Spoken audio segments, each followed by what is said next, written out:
There's a moment in this hearing that no legal analyst has fully accounted for, not because it wasn't documented, because what it shows about the distance between power and accountability is something the standard framework of political coverage doesn't have language for. $90 million. That is the number on the filing. That is the number that ran in every headline, the number that produced 23 cable news segments in 48 hours, the number that Vance's communications team called politically motivated in 4 separate statements, using 6 different characterizations of the same 2 words. What none of those segments and none of those statements addressed was the 12 seconds that made the 90 million necessary. 12 seconds of live television. Vance's voice, one phrase, spoken into a microphone, in a committee room, with cameras running, in front of 17 million people. By the time Crockett's legal team filed the 74-page complaint, those 12 seconds had been viewed 41 million times. By the time Vance's 4th statement landed, the clip had been translated into 11 languages and was running on platforms in countries where neither name meant anything until that week. The number 41 million is the geometry of a mistake that cannot be recalled. The 74 pages are what a trial lawyer does when she decides the record requires more than a response. To understand the 74 pages,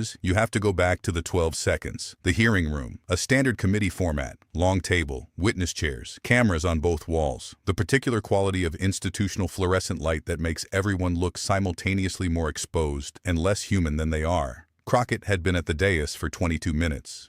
She had been addressing Medicaid cut projections, specific numbers, specific districts, specific children whose names she had pulled from case files and was reading into the record, not rhetorically, not as performance. The way a trial lawyer reads into the record, one item at a time, sourced, dated, placed in sequence, building toward a conclusion that the evidence will support whether or not anyone in the room wants to reach it. Vance was seated at the far end of the committee table. He had been scheduled to observe, not to participate. His role in the hearing was advisory, present as vice president at the administration's request, available for commentary on the legislative agenda the hearing was examining. He had not spoken in the first 22 minutes. He had his notepad open. His pen had moved twice. Then Crockett cited the 12th name, a child, 7 years old, a specific Texas district, a specific diagnosis, a specific gap between what the proposed Medicaid cuts would leave in place and what the child's treatment required. She read the name, she read the diagnosis, she read the projected outcome if the cut passed as written. Vance leaned toward his microphone. He said, and this is the phrase, the exact phrase, the 12 seconds that the 74 pages were built around. He said that Congresswoman Crockett's concern for children would be more convincing if it didn't arrive prepackaged in the same street girl performance she brought to every hearing. He said it with the flat confidence of a man who has said similar things in similar rooms and not been held to account for them. He said it the way he had said it at America Fest in December, when he had done the mocking sing-song of her name, and said her street girl persona was as genuine as her nails. He had said it then to applause.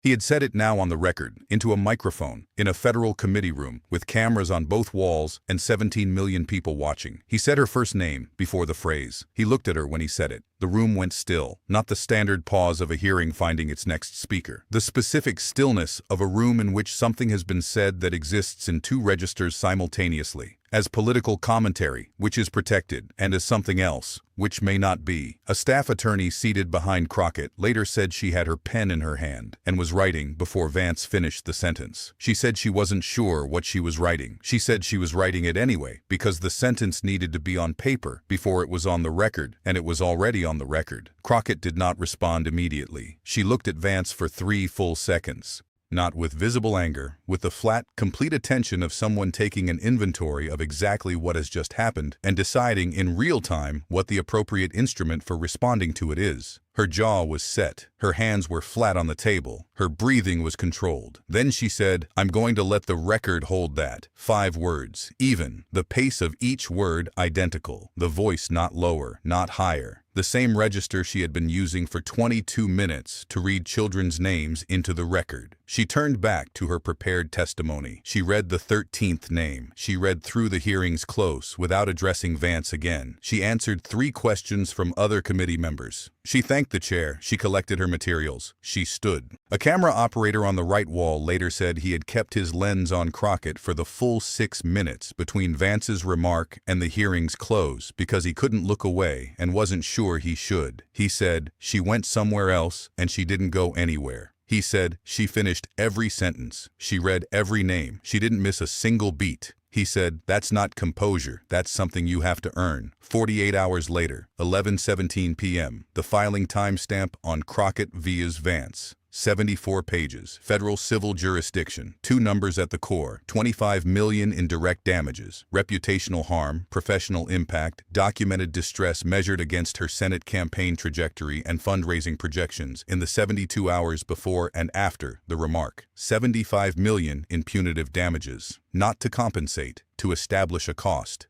To place in the federal record a consequence for a specific category of language used in a specific context by a specific person whose office had not, the complaint argued, granted him the immunity his attorneys would attempt to claim. The complaint's central legal argument was precise. Vance had not been performing an official function when he made the remark. He had been present in an advisory capacity. The remark had not addressed the testimony's content. It had addressed Crockett's body, her presentation, her identity, in terms that the complaint argued were racialized, gendered, and delivered with the specific intent to diminish her credibility, not by engaging with her evidence, but by attacking the container it arrived in. Constitutional scholars began weighing in within hours of the filing. The immunity question was genuinely complex. Official speech protections are broad.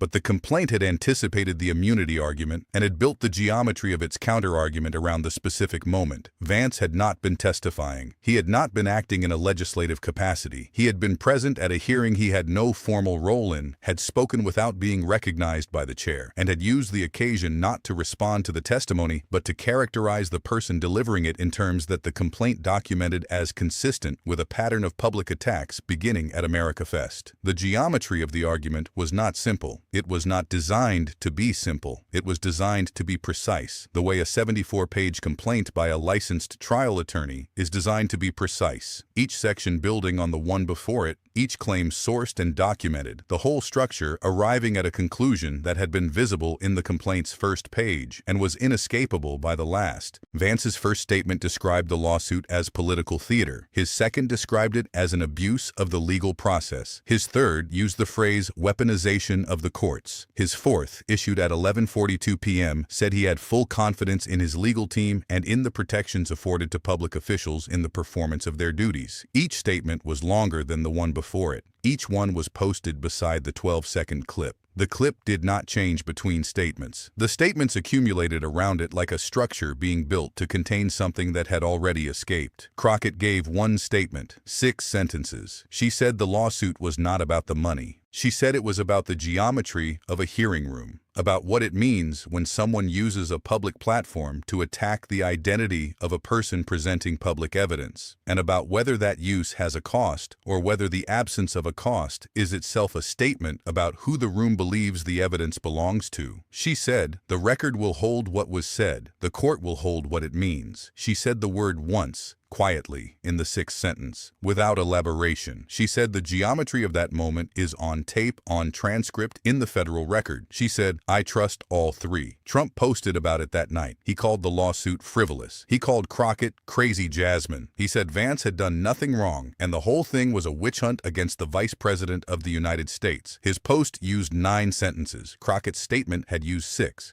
Both were placed beside the 12-second clip in threads that ran the numbers. 41 million views, 74 pages, $90 million, 12 seconds. The forums ran the America Fest clip beside the hearing clip. Same phrase, same target. Different room, different audience, different legal context. Legal analysts ran threads on the distinction between protected political speech and targeted personal attack delivered in a federal proceeding. The threads did not reach consensus. The threads were not designed to reach consensus.